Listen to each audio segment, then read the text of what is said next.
How's it going, guys? Welcome back to the channel. It's your boy E-Vlog here with another content on Dragon Ball. Now this is 10 most powerful Dragon Ball super villains ranked.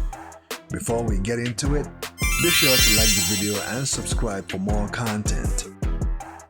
Dragon Ball Super upped the ante when it came to the threat that Son Goku and the Z fighters tackled to protect the planet Earth.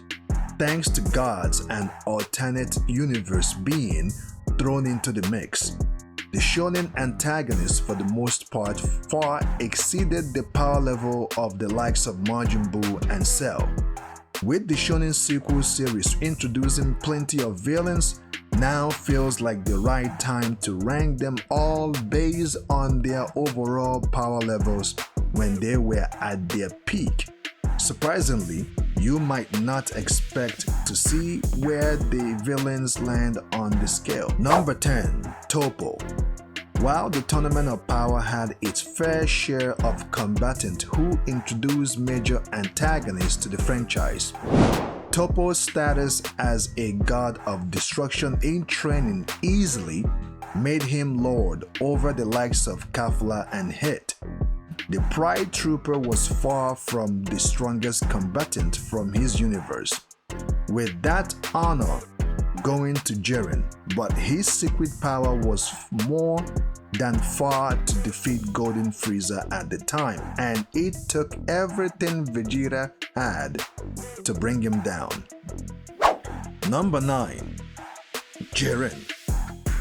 Even though Jiren was essentially the final boss of the Tournament of Power arc, the Universe 11 combatant is still surprisingly low on this list. Jiren's arrival in Dragon Ball Super pushed Goku and Vegeta to their limit, but gave the former the ability to access the form known as Ultra Instincts. Ever since their initial encounter, Goku has worked to develop the transformation, and for all we know, the Pride Trooper has remained at the same power level ever since. Despite his wild power level, Jiren couldn't stand toe-to-toe with the villains higher on this list. Number 8. Cell Max. Cell Max was born thanks to a resonated Red Ribbon army, creating a monstrous being who lacked the intelligence of his predecessor, but more than made up for it in terms of sheer strength. In fighting against villainous groups rival, Piccolo and Gohan accessed new transformation, though only Gohan Beast could ultimately defeat this new take on Cell. In the Shonen series, Gohan specifically states that he didn't believe Goku and Vegeta could defeat Cell Max at their current power level, leading us to believe that he could take down Jiren in a one-on-one fight. Number 7. Broly. The legendary Super Saiyan was such a threat to the Z fighters that the only way he could be defeated was thanks to fusion. Goku, Vegeta, and Frieza were no match for Broly during the movie that introduced the Dragon Ball Super villain. It was only until Gogeta hit the scene that someone was able to take him down. Ever since the movie, Broly has been working on his anger management skills on Beerus and Whis planet, aiming to increase his control over his power. Despite the legendary Super Saiyan's wild power level, he's far from the strongest in the universe. Number 6. Moro. Moro might not be stronger than Broly in the power level department, but his ability to absorb energy would be enough to take down the Super Saiyan, especially if he were in his mindless, violent state. The energy-absorbing sorcerer would be able to harness power from Broly were they to fight, and the only way Goku was able to defeat the wizard was thanks to receiving energy from all his allies. Despite his power level, the warriors above Moro have earned their higher ranking on this list. Number 5. Granolah.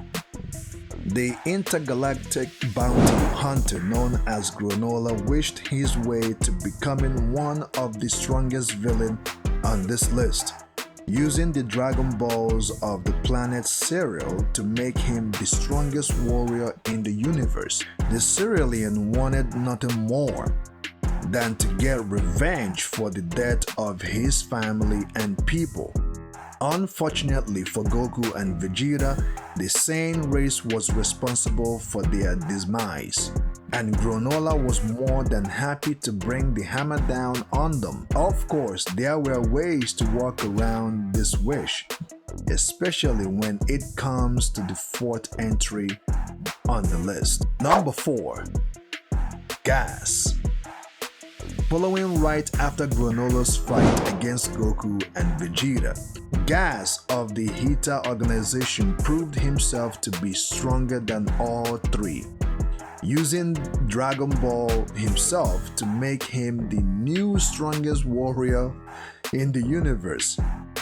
Gas fought against Trio to create a battle that is sure to be quite the trip whenever it arrives on the scene.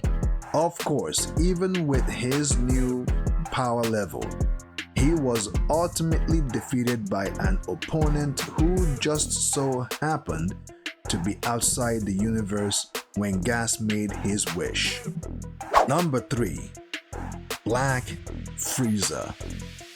Frieza has come a long way in Dragon Ball Super, first achieving his golden transformation following his resurrection, and then taking things one step further. Luckily, when Gas and Granolah made their wishes, Frieza was outside of Universe 7, training in one of the hyperbolic time chambers, spending the equivalent of years working on increasing his power level. Frieza achieved the transformation dubbed Black Frieza, killing Gas and taking down Goku and Vegeta at their strongest with one shot. Of course, even becoming the strongest mortal in the universe doesn't help Frieza defeat the next top 2 on the list. Number 2. Beerus. To this day, we still aren't entirely sure how powerful Beerus is, but the former villain turned shaky ally still reigns supreme on the list, and I can't imagine that even Gogeta would claim victory if he were to fight the God of Destruction. Surprisingly enough, one of the earlier villains in Dragon Ball Super might just have what it takes to defeat Beerus at his strongest. Number 1. Black Goku. Thanks to Zamasu's fusion with Goku Black and the immortality that the form gave him, this Dragon Ball Super villain is the strongest on the list without question, splitting himself into countless number of copies that fills the sky. The only way that he is defeated is for the one above all, aka Zeno, is to completely destroy the universe he is in, destroying Future Trunks' timeline completely. Some fans might find this pick controversial, but I can't imagine any other antagonist in Dragon Ball Super's history that required Zeno to take them down, as no one else was up to the task. Do you agree with the list? Post your thoughts and let me know what you think on the comment section. On that note, keep on keeping on. See you in the next video.